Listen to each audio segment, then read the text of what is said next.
Why be angry?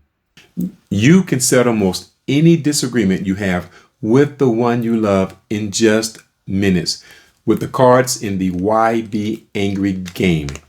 No fuss, no drama. It's a game. Oh my God! This game's amazing.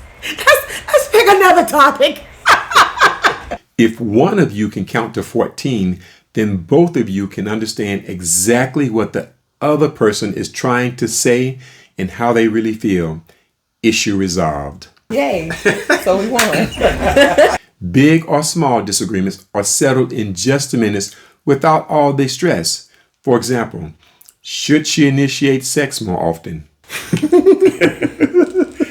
So she circled yes.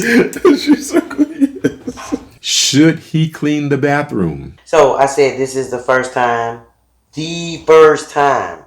and I don't know how many years since we've been arguing about this, that you've admitted and agreed to clean the bathroom. Admitting that you don't and agreed to clean it. Now look, this game might get you choked.